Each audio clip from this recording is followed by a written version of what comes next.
बिस्मिल्लाहिर्रहमानिर्रहीम। स्टूडेंट अस्सलाम वालेकुम, मैं हूं आपका मैथ का टीचर तनवीर अहमद। तो हम फर्स्ट ईयर की मैथमेटिक्स कर रहे हैं, चैप्टर नंबर 5 स्टार्ट किया हुआ 5.3 एक्सरसाइज का क्वेश्चन नंबर 4 कर रहे हैं। इसमें हमें पार्शियल फ्रैक्शन का यूज करते हुए क्वेश्चन को सोल्व करना है। तो हमें पता है कि जब भी हमें पार्शियल फ्रैक्शन का क्वेश्चन सोल्व करने का कहेगा तो सबसे पहला स्टेप ये होता है कि हम ये चेक करते हैं कि गिवन जो क्वेश्चन है वो प्रॉपर रैशनल फ्रैक्शन में है या इम्प्रॉपर रैशनल फ्रैक्शन में है। क्या क्राइटेरिया है between proper and improper rational fraction में डिफरेंस करने का? तो अगर नोमिनेटर फ्रैक्शन में ऊपर वाली वैल्यू को नोमिनेटर कहते हैं और नीचे वाली वैल्यू को डिनोमिनेटर कहते हैं। अगर नोमिनेटर में वेरिएबल की पावर, यहां हमने वेरिएबल की पावर चेक करनी है, अगर नोमिनेटर में वेरिएबल की पावर छोटी होगी डिनोमिनेटर में मौजूद वेरिएबल की पावर से, तो ऐसा जो क्वेश्चन होगा वो प्रॉपर रैशनल फ्रैक्शन में होगा। और इसी तरह अगर नोमिनेटर में वेरिएबल की पावर या बराबर हो या बड़ी हो, यहाँ दो कंडीशन है, या तो पावर बराबर होगी या पावर बड़ी होगी, किससे? डिनोमिनेटर में मौजूद वेरिएबल की पावर से। तो ऐसा जो क्वेश्चन होगा वो इम्प्रॉपर रैशनल फ्रैक्शन में होगा। तो सबसे पहले इसे कन्वर्ट करेंगे प्रॉपर रैशनल फ्रैक्शन में, उसके बाद जो है हम क्वेश्चन को सोल्व करेंगे। तो देखते हैं कि हमारा जो क्वेश्चन है प्रॉपर या इम्प्रॉपर रैशनल फ्रैक्शन में है। तो यहाँ वेरिएबल की पावर 2 है और यहाँ वेरिएबल की पावर 2 है, साथ एक फैक्टर ये भी है। जब ये x की पावर 2 x की पावर 1 से मल्टीप्लाई होगा तो नीचे x की पावर 3 बनेगी और ऊपर x की पावर 2 मौजूद है। तो इसका मतलब ये है कि हमारा जो क्वेश्चन है वो प्रॉपर रैशनल फ्रैक्शन में मौजूद है। तो आइए क्वेश्चन को सॉल्व करते हैं। तो सबसे पहले लेट करते हैं। लेट किया, यही क्वेश्चन हम नीचे लिखेंगे x की पावर 2 प्लस 50 ओवर x की power 2 plus 2x plus 5 into x minus 1। यहाँ पर जो पहला फैक्टर है आपने देखा होगा, ये पहला फैक्टर है। यहाँ पर सबसे पहले हम ये चेक करें कि यहाँ पर फैक्टराइजेशन हो सकती है। फैक्टराइजेशन कैसे चेक करते हैं? ये हमारे पास ये क्वेश्चन है x की पावर 2 प्लस 2x और प्लस 5, ये क्वेश्चन है हमारे पास, ये फैक्टर। अब हम क्या करते हैं, x की पावर 2 और कांस्टेंट को मल्टीप्लाई करते हैं तो हमारे पास 5x की पावर 2 बनता है और नीचे वाली वैल्यू क्या है, प्लस 2x। हमारे पास दो ऐसे डिजिट होने चाहिए जिनको मल्टीप्लाई करने से हमारे पास ये वाली वैल्यू आए 5x की पावर 2 प्लस या माइनस करने से हमारे पास ये वाली वैल्यू आए। तो हमारे पास ऐसा कोई भी फैक्टर मौजूद नहीं है जिनको मल्टीप्लाई करने से प्लस 5x की पावर 2 आए और जिनको प्लस या माइनस करने से 2 आए। अगर हम 2 के टेबल को 3 टाइम मल्टीप्लाई करेंगे 6 आएगा, 5 नहीं आएगा। ऐसा कोई डिजिट मौजूद ही नहीं कि जिससे 5 आए। अगर 5 1 का 5 करेंगे ये कंडीशन सेटिस्फाई हो जाएगी, लेकिन 5 में से अगर 1 माइनस करेंगे तो 4 आएगा, 5 में अगर 1 ऐड करेंगे तो 6 आएगा। तो सेकंड कंडीशन सेटिस्फाई नहीं हो रही। तो इसका मतलब ये है कि ये जो फैक्टर है नीचे दिए गए, इसकी फैक्टराइजेशन पॉसिबल नहीं। इसको हम ऐसे ही क्वेश्चन में सोल्व करेंगे।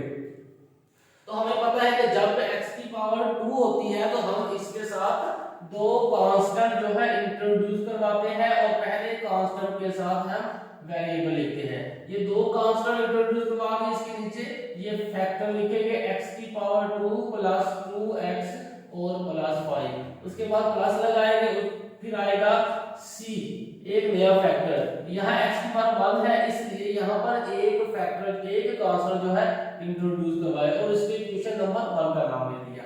x की पावर 2 वाले वेरिएबल को ऊपर नोमिनेटर में दो कांस्टेंट इंट्रोड्यूस करवाए, पहले के साथ वेरिएबल आ गया और दूसरा जो फैक्टर था इसमें x की पावर 1 था इसलिए यहाँ पर एक ही कांस्टेंट इंट्रोड्यूस करवाया और इसका डिनोमिनेटर क्या है, x 1 रखा। अब हम क्या करेंगे, इन्हीं दो फैक्टर को लेकर इस पूरी इक्वेशन से मल्टीप्लाई करेंगे तो हमारे पास एक नई इक्वेशन बनेगी। तो सबसे पहले जो अमल हमने करना है वो यहाँ हम लिखेंगे भी। तो मल्टीप्लाई करने लगे हैं, मल्टीप्लाई बाय किससे करनी है, x की पावर 2 प्लस 2x और plus 5 into x minus 1 on both side, दोनों तरफ हम मल्टीप्लाई करेंगे इक्वेशन के। और किससे करना, इस फैक्टर से। ये फैक्टर और ये फैक्टर सेम है, ये मल्टीप्लाई हो रहा है, ये डिनोमिनेटर में है तो दोनों कैंसिल होगा। तो लेफ्ट हैंड साइड पर ऊपर वाली वैल्यू बचेगी x की power 2 plus 15 is equal to. अब राइट हैंड साइड पर पहला फैक्टर ये है ax प्लस b।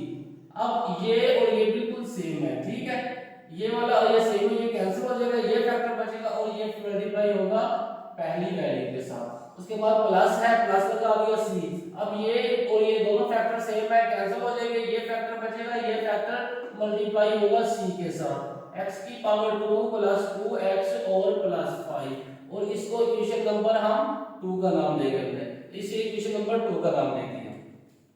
ठीक है, ये दो स्टेप किए हैं। पहला स्टेप क्या था कि हमने फैक्टर को लेकर एक इसकी नोमिनेटर इंट्रोड्यूस करवाया। अगर वेरिएबल 2 होगी x की तो यहाँ पर पहले नोमिनेटर में दो कांस्टेंट इंट्रोड्यूस करवाएंगे, पहले के साथ हम वेरिएबल मल्टीप्लाई करेंगे, दूसरे कांस्टेंट के साथ वेरिएबल मल्टीप्लाई करेंगे, नहीं करना।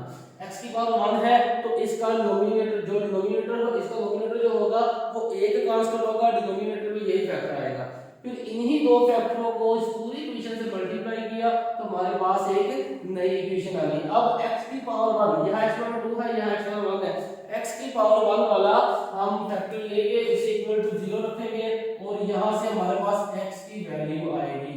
पुटिंग x, ये वाला factor x - 1 equal to 0 in equation number 2, equation number 2 में ये फैक्टर पुट करने से, तो यहाँ से x का आंसर क्या आएगा, ये -1 है, इक्वालिटी के दूसरी तरफ जाएगा तो ये +1 बनेगा। तो अब हम क्या है करेंगे, x की पावर x की जगह पर 1 पुट करेंगे इक्वेशन नंबर 2 में। अब ये +1 है, यहाँ पर -1 है, जहाँ जब हम x की जगह पर +1 पुट करेंगे, साथ -1 का 1 का प्लस और माइनस का 1 जो आपस में 0 हो जाएंगे, कैंसिल होकर 0 होगा तो ये पूरी टर्म 0 हो जाएगी, तो हमारे पास सी का आंसर आएगा।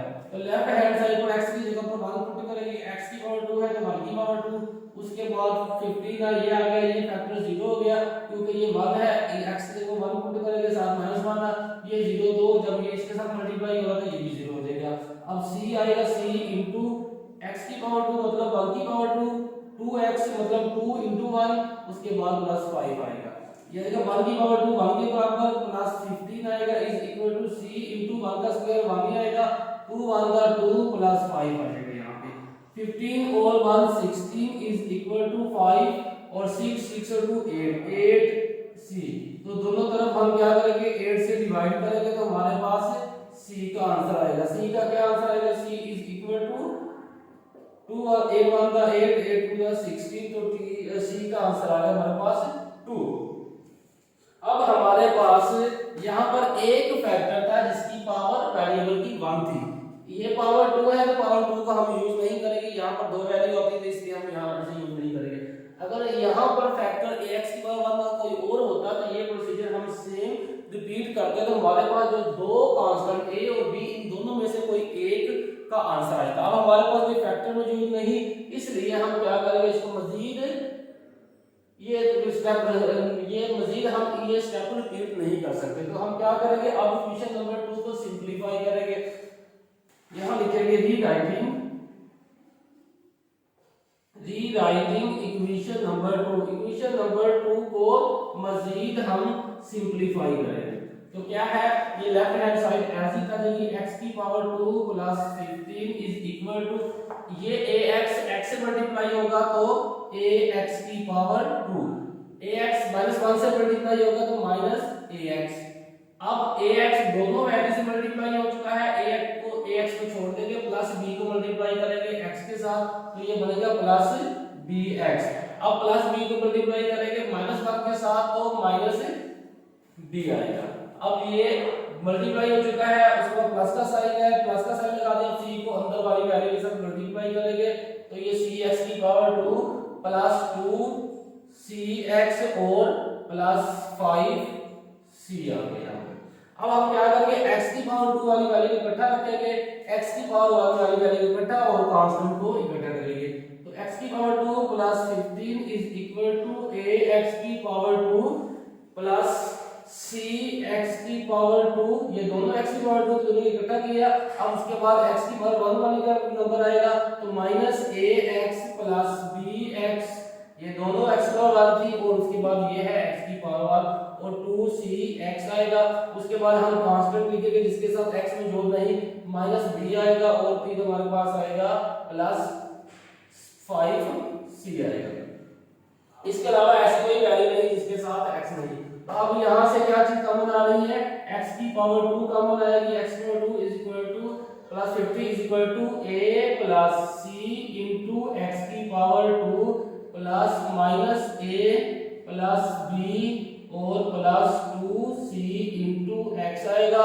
इन तीनों में से x कॉमन आ रहा है और इन दोनों में से कोई चीज कॉमन नहीं आ रही, तो ये दोनों वैल्यू एज इट ही लिखी रहेगी।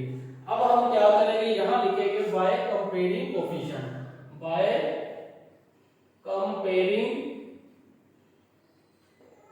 कोफिशिएंट, कोफिशिएंट को कंपेयर करेंगे यहाँ से, by comparing coefficient of x की पावर 2 एंड x की पावर 1। यहाँ लिखेंगे फॉर x की पावर 2।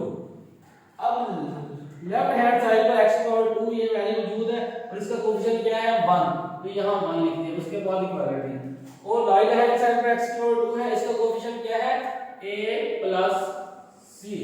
तो हमारे पास c का आंसर मौजूद है, a का चाहिए तो c इस तरफ आकर माइनस हो जाएगा, 1 minus c is equal to a। तो c किसके बराबर है 2। अब c की जगह पर c की वैल्यू पुट की 2, तो a का क्या आंसर आ गया यहाँ पर a is equal to minus 1 आ गया। c का आंसर भी आ चुका है, a का भी आ चुका है, अब b का रहता है। उसके लिए फॉर x की पावर 1 जो है उसका कोफिशिएंट कंपेयर करेंगे। अब लेफ्ट हैंड साइड पर x की पावर 1 वाली वैल्यू मौजूद ही नहीं, तो उसका कोफिशिएंट क्या होगा 0। अगर कोई वैल्यू मौजूद नहीं होगी तो उसका कोफिशिएंट 0 पुट करेंगे। तो राइट हैंड साइड पे x की पावर 1 ये है और इसका कोफिशिएंट क्या है ये माइनस a प्लस b और उसके बाद आएगा प्लस 2c। तो हमें b चाहिए तो बाकी तमाम वैल्यू इस तरफ आएगी, तो ये 0 ये माइनस है a, तो इस तरफ आकर प्लस a बना, ये प्लस 2c था तो इस तरफ आकर माइनस 2c बना और यहाँ पर राइट हैंड साइड पर बचा सिर्फ b। ये माइनस था इस तरफ आकर प्लस हो गई, ये प्लस था इस तरफ आकर माइनस हो गया। अब हमें पता है a किसके बराबर है -1 और c किसके बराबर है 2। ये वैल्यू पुट करेंगे 0 प्लस इंटू -1 -2 इंटू 2 और इज इक्वल टू b। तो 0 कैंसिल हो जाए, 0 प्लस माइनस -1 और -4 इज इक्वल टू b और यहाँ पर b का क्या आंसर आएगा -1 और -4 इज इक्वल टू बनता है -5। अब हमारे पास तीनों कांस्टेंट के आंसर आ चुके हैं। जब हमारे पास तीनों कांस्टेंट के आंसर आ जाए उसके बाद ये होता है कि हम तीनों की वैल्यू इक्वेशन नंबर 1 में पुट करते हैं। 2 में पुट करने के बाद 2 में पुट करके हम वैल्यू फाइंड करते हैं a b और c की। जब तीनों की वैल्यू आ जाती है फिर इस तमाम वैल्यू को इक्वेशन नंबर 1 में पुट करते हैं। यहां हम लिखेंगे putting all values in equation number 1। Equation number 1 में तमाम वैल्यू को हम पुट करेंगे। तो सबसे पहले इक्वेशन नंबर 1 की लेफ्ट हैंड साइड पुट कर लिखेंगे x की पावर 2 प्लस 15 ओवर x की power 2 plus 2x plus 5 into x minus 1। ये लेफ्ट हैंड साइड लिखी हमने। अब राइट हैंड साइड पे ax है तो a की जगह पर हम पुट करेंगे माइनस और x आएगा, उसके बाद प्लस b है तो b का आंसर हमारे पास -5 है। नीचे क्या आएगा x की पावर 2 प्लस 2x और प्लस 5। अब आएगा प्लस क्योंकि ये प्लस है, c का आंसर है 2 ओवर x माइनस 1। तो यहाँ से हम माइनस कॉमन लेंगे तो ये आएगा x प्लस 5 ओवर x की पावर 2 प्लस 2x और प्लस 5 और प्लस आएगा 2 इंटू x माइनस 1। अब हम क्या करते हैं, ये प्लस वाली वैल्यू से पहले लिखते हैं, ये माइनस वाली वैल्यू से बाद में लिखेंगे 2 over x minus 1 minus x plus 5 over x की पावर 2 प्लस 2x और प्लस 5। तो ये हमारा क्वेश्चन सोल्व हो चुका है। अब क्वेश्चन की स्क्रीनशॉट लेकर नोट्स बनाने में आपको आसानी होगी। तो ये क्वेश्चन का क्वेश्चन को सोल्व करने के स्टेप होते हैं। तो पहला स्टेप ये होता है कि सबसे पहले ये चेक किया जाता है कि गिवन क्वेश्चन है प्रॉपर या इम्प्रॉपर, रैशनल फ्रैक्शन में है। तो अगर वेरिएबल की पावर छोटी होगी नोमिनेटर में और डिनोमिनेटर में, नोमिनेटर में वेरिएबल की पावर छोटी होगी डिनोमिनेटर में मौजूद वेरिएबल की पावर से, तो ऐसा क्वेश्चन जो होगा प्रॉपर रैशनल फ्रैक्शन होगा। अगर नोमिनेटर में वेरिएबल की पावर बराबर हो या बड़ी हो तो ये ऐसा question improper action of action में होगा। तो हमारा क्वेश्चन जो प्रॉपर में था इसलिए हमने इसको लेट किया। लेट करने के बाद पहले फैक्टर का नोमिनेटर इंट्रोड्यूस करवाया, यहाँ x की पावर 2 है इसलिए दो कांस्टेंट इंट्रोड्यूस करवाए और पहले कांस्टेंट के साथ x को मल्टीप्लाई किया। दूसरा फैक्टर था x का 1 वाला, उसका नोमिनेटर एक ही कांस्टेंट इंट्रोड्यूस करवाया। अब इन दो फैक्टर से इस पूरी इक्वेशन को मल्टीप्लाई किया तो हमारे पास एक नई इक्वेशन आ गई। अब x की पावर 1 वाले फैक्टर को इक्वल टू 0 रखा, यहाँ x की वैल्यू निकाली, x की वैल्यू को इक्वेशन नंबर 1 में पुट किया तो हमारे पास यहाँ तीन कांस्टेंट है, तीनों में से किसी एक का आंसर आ गया। अगर हमारे पास यहाँ पर एक और x का 1 वाला फैक्टर होता तो ये स्टेप रिपीट करते तो हमारे पास जो रिमेनिंग दो फैक्टर है, दो कांस्टेंट है, उनमें से किसी का आंसर आ जाता। इसलिए हमारे पास कोई फैक्टर मौजूद नहीं तो हम क्या करेंगे, इक्वेशन नंबर 2 को सिंपलीफाई करेंगे और सिंपलीफाई करने के बाद हम कंपेयर कोएफिशिएंट करेंगे लेफ्ट हैंड साइड और राइट हैंड साइड पे। कंपेयर कोएफिशिएंट किया, जो वैल्यू मौजूद है यानी हमने फाइंड कर लिया वो वैल्यू पुट की, तो बाकी जो रिमेनिंग कांस्टेंट है उनके आंसर आते जाएंगे। जब तीनों कांस्टेंट के आंसर मौजूद होंगे या हम फाइंड कर देंगे तो हम इक्वेशन नंबर 1 में सारे के कांस्टेंट के आंसर पुट करेंगे तो हमारा ये क्वेश्चन सॉल्व हो जाएगा। तो इस पूरे चैप्टर में यही प्रोसीजर है। अगर आपको एक क्वेश्चन समझ आ गया तो इसका मतलब ये है कि आपको पूरा चैप्टर समझ आ गया। तो अच्छे से समझ कीजिएगा। अगर आपको क्वेश्चन की समझ आई है तो वीडियो को लाइक और चैनल को सब्सक्राइब करें। अगर क्वेश्चन की समझ नहीं आई तो नीचे कमेंट्स करें ताकि आपको मजीद बेहतर तरीके से